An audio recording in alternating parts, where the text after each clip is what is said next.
Hello friends, joyful ফুডে তোমাদের সবাইকে স্বাগত। আমি রিম্পা। আজকে আমি তৈরি করছি মশালা এগ কারি। আমিষ খাবারের মধ্যে মাছ, মাংস, ডিম তো খুবই কমন, কিন্তু এগুলোই যদি একটু ভিন্ন স্বাদে রান্না করা যায় তাহলে তো সবাই খুব পছন্দ করবে। আর রোজকার ডিমের ঝোলের থেকে টেস্ট কিন্তু সম্পূর্ণ আলাদা। মশলা এগ কারিটা তোমরা যেরকম গরম ভাতের সাথে সার্ভ করতে পারবে, এটা কিন্তু রুটি দিয়েও খেতে দারুণ লাগবে। তো ভিডিওটি তোমরা শেষ অবধি দেখো, আশা করছি তোমাদেরও ভালো লাগবে। লাগলে চ্যানেলটিকে সাবস্ক্রাইব করতে ভুলো না, আর পাশে থাকা বেল আইকনটিকেও অবশ্যই প্রেস করে দিও যাতে নোটিফিকেশন সবার আগে তোমাদের কাছে পৌঁছে যায়। তো চলো দেরি না করে শুরু করা যাক। এখানে আমি দুটো মিডিয়াম সাইজের টমেটো নিয়েছি আর দুটো মিডিয়াম সাইজের পেঁয়াজ নিয়েছি, যেটাকে আমি রাফলি কেটে নিয়েছি, আর সঙ্গে নিয়েছি 3টে কাঁচা লঙ্কা। এবার এটাকে একটা পেস্ট বানাতে হবে, তার জন্য আমি মিক্সার গ্রাইন্ডারে দিয়ে দেব। আর এই পেঁয়াজ, কাঁচা লঙ্কা, টমেটোর পেস্ট কিন্তু একটু আধ ভাঙা করেই বাটবো, এটা একদম মিহি হবে না, মানে দেখতে পাবে পেঁয়াজ একটু গোটা গোটা থাকবে সেরকম। আর আমি ততক্ষণে 4টে ডিমও সেদ্ধ করতে বসিয়ে দিয়েছিলাম। এবার পেস্টটা তৈরি করে নেব। দেখো ঠিক এরকম হয়েছে, একটু দেখাও যাচ্ছে টমেটো পেঁয়াজ একটু গোটা থাকবে, আর না হলে গ্রেভিটা একদম ঘন ঝোলের মতো হয়ে যাবে। তার জন্য এরকম রেখে একটু বেটে নিয়েছি।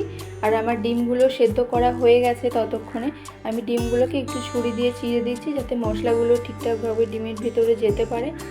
ডিমগুলো চেরা হয়ে গেলে আমি এখানে খুব সামান্য নুন, হলুদ গুঁড়ো আর লঙ্কার গুঁড়ো একটু করে দিয়ে ভালো করে মিশিয়ে নেব। এই এগ কারি তৈরি করাটা না ভীষণই সহজ, আর খুব একটা বেশি ঝামেলা নেই। শুধু মশলাটা তৈরি করা হলেই আর বেশি সময় লাগবে না, যেহেতু আলু টালু কিছু দিচ্ছি না, তাই এটা তৈরি হতেও খুব একটা বেশি সময় লাগবে না।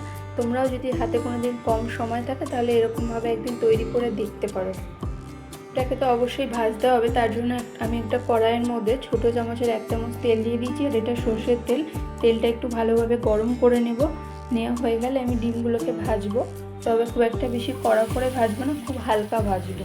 কড়া করে ভাজলে ডিমের উপরটা শক্ত হয়ে যাবে। হালকা করে আমি ভেজে তুলে নেব ডিমগুলোকে।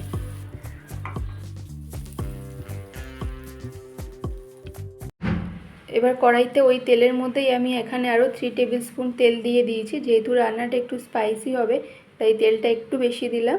আর তেলটা ভালোভাবে গরম হয়ে যাওয়ার পর এখানে আমি একটা তেজপাতা ছিঁড়ে দিয়েছি, আর সাথে দিয়েছি 2টো বড় এলাচ। এবার ফ্লেভারগুলো বেরিয়ে আসলে একটুখানি ভেজে নেওয়ার পরে তারপর আমি যে টমেটো, কাঁচা লঙ্কা আর পেঁয়াজের যে পেস্ট তৈরি করে রেখেছি ওটাকেও দিয়ে দিলাম। দেওয়ার পরে একটু মিশিয়ে ভালো করে ভেজে নিতে হবে।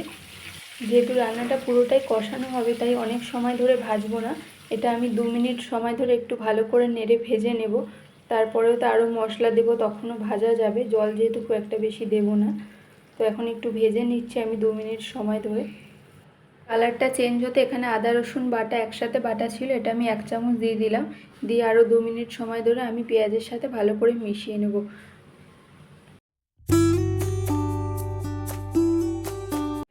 মশলা থেকে এবার একটু একটু তেল ছাড়তে শুরু করেছে। এরকম সময় আমি স্বাদ মতো নুন দিয়ে দিলাম, আর তার সাথে বাকি মশলাগুলো এবার একে একে দিয়ে দেব।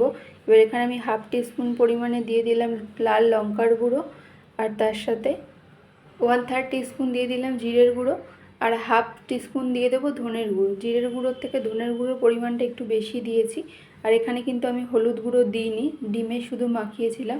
এবার টেস্ট ব্যালেন্স করার জন্য সামান্য কয়েক দানা চিনিও দিয়ে দিলাম। দেওয়ার পরে একটু ভালো করে মেশাবো, মিশিয়ে নেব। কষাতে কষাতে অনেকটা শুকনো হয়ে আসছে, খুব সামান্য একটু জল দিয়ে কষাবো, নয়তো কালারটা চেঞ্জ হয়ে যাবে, কালচে ধরনের হয়ে যাবে। এবার একটু ঢাকা দিয়ে দিলাম। ততক্ষণে আমি পাশের ওভেনের মধ্যে 1 চা চামচ পরিমাণে কাসুরি মেথি নিয়ে একটু ড্রাই রোস্ট করে নিয়েছি। এবার মশলাটাও ভালোভাবে কষানো হয়ে গেছে, তেল ছেড়ে গেছে। একটু জল দিয়েছিলাম তো দেখলেই তোমরা। আর একটু ভালো করে মিশিয়ে নেব। নিয়ে এবার আমি জল দিয়ে দেবো। মশলা কষানো হয়ে গেছে। এবার এখানে আমি 1/2 কাপ পরিমাণে জল দিচ্ছি। 1/2 কাপের থেকে একটু সামান্য বেশিও তোমরা দিতে পারো, তবে খুব একটা ঝোল একদমই রেখো না, তাহলে ভালো লাগবে না। দিয়ে একদম একবার ফুটেছে তারপরেই আমি ডিমটাকে দিয়ে দিয়েছি, আর না হলে একদম শুকিয়ে আসবে।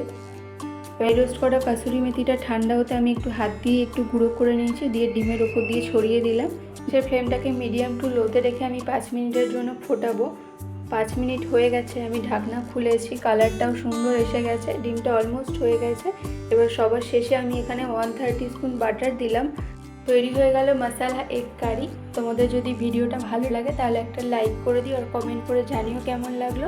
সকলে খুব ভালো থেকো, সুস্থ থেকো। পুরো ভিডিওটা শেষ অবধি দেখার জন্য ধন্যবাদ।